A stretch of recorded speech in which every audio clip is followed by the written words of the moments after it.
Welcome, everyone, to this explainer. I'm absolutely thrilled you're here today because we're unpacking something big, the actual mechanics of maximizing enterprise ROI.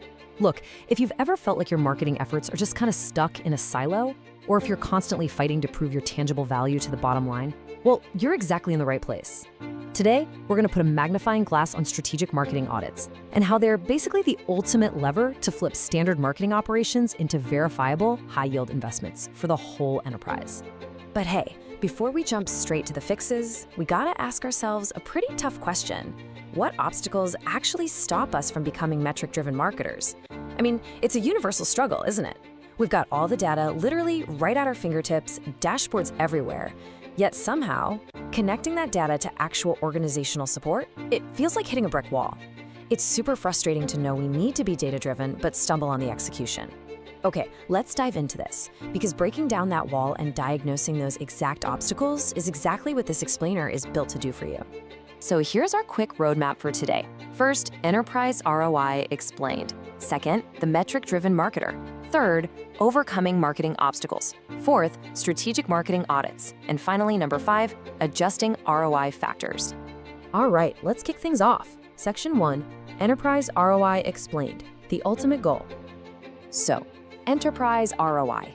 This is the return on investment that's actively boosted through the strategic application of marketing audits. Basically, we're talking about finally moving away from those fluffy vanity metrics, the mere social media likes or generic website traffic, and treating marketing as a hard, verifiable revenue driver. It isn't just about crossing our fingers and hoping for a return. It's a highly targeted, systematic approach. The real end goal here is to tangibly, measurably support the organization. And the specific engine to get us there, the strategic marketing audit. Think of it as a diagnostic tool that reveals exactly where your investments are hitting it out of the park and where they're quietly leaking value. For instance, an audit might show you that while your overall ad spend looks impressive, the actual conversion rate into paying enterprise clients is just dismal, pointing you exactly to where you need to make the fix. Moving right along to Section 2, the metric-driven marketer, shifting the mindset. Now, what's really interesting about this slide is the stark contrast between the ideal state and, well, reality. On one side, we have the metric-driven marketer. This is the gold standard, someone who leverages hard data and structured audits to definitively prove and boost ROI. But on the other side, we have unidentified obstacles. These are the inevitable, sneaky hurdles that organizations bump into. And here's the thing, you simply can't reach that ideal metric-driven state without first shining a massive spotlight on those hidden barriers. So what does a hidden obstacle look like? Well, maybe it's a legacy tech stack that completely wrecks your attribution, meaning you literally cannot track a customer from their first click to their final purchase. Or it might be heavily siloed data between your sales and marketing teams.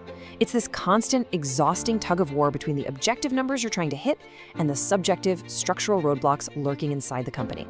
Which brings us to Section 3, overcoming marketing obstacles, identifying the hurdles.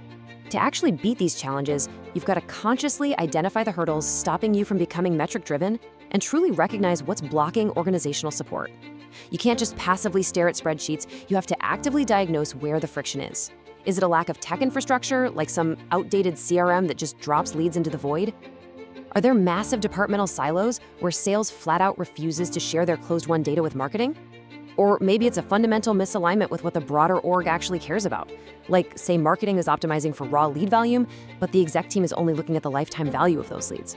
Whatever it is, you've got to name it to tame it.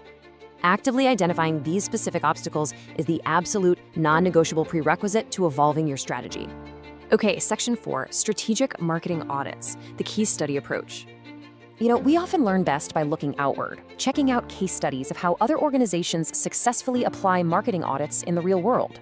Stripping away our own internal biases and looking at external examples lets us see the raw mechanics of an audit in action. Take a massive global logistics company, for example. For years, they poured millions, literally millions, into flashy industry trade shows simply because, quote, that's what they always did. But when they finally ran a rigorous strategic marketing audit, the data revealed something completely shocking.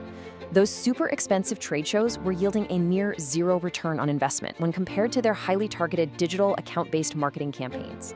By analyzing real, tangible scenarios like this, we get to see firsthand the vital steps organizations take to uncover massive inefficiencies and completely redirect their focus. Let's move to this next one and see how this builds. There is a very direct cause and effect relationship going on here. You don't just execute an audit to create some massive, dusty report that sits on a shelf forever. You apply the audit specifically to trigger a resulting boost in organizational ROI. Jumping back to our logistics company example, the actual application of their audit meant diagnosing that insanely bloated trade show budget and realigning their entire strategy toward digital channels. And the outcome? Well, reallocating that specific budget directly increased their quarterly profit margins by 15%. 15%. By diagnosing inefficiencies on one end, they unlocked massive hidden value on the other. And that is the exact dynamic you want to emulate when applying an audit to your own operations. And finally, Section 5, adjusting ROI factors, tuning the engine. And this brilliantly illustrates the dynamic nature of what we're actually talking about here. A massive chunk of becoming a metric-driven marketer is learning how to adjust specific ROI factors to fully support the organization. You don't just run an audit, spot the problems, and call it a day. No way! You use those findings to actively turn the dials. If your audit shows super low engagement on a major campaign, tuning the engine might mean pulling 20% of your budget right out of broad, generic channels and reallocating that directly into highly targeted audience segments. Whether that means adjusting your channel spending, tweaking resource allocation, or totally refining your ideal customer profile, these are your actionable ROI factors. Every single adjustment is a deliberate, highly calculated move to maximize your enterprise return. So let's bring it all together. Step 1, identify obstacles. Step 2, apply marketing audit. Step 3, adjust ROI factors. So the crucial point here is this exact logical sequence. You can't effectively adjust the ROI factors if you haven't done the comprehensive audit, right?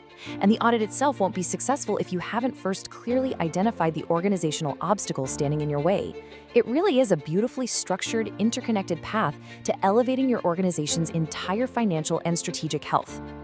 Which leads us to our final, somewhat provocative question for today. Are you ready to identify your obstacles and audit your marketing ROI? I want you to really take a second and reflect on your own readiness to make this transition. The path to becoming a true, metric-driven marketer is laid out right in front of you, but it takes a real willingness to look hard at your specific hurdles, apply rigorous auditing to find the absolute truth in your data, and then strategically adjust your approach to drive real revenue. Thank you so much for joining me for this explainer, and I challenge you. Take these structured insights back to your desk and start tuning your own marketing engine today.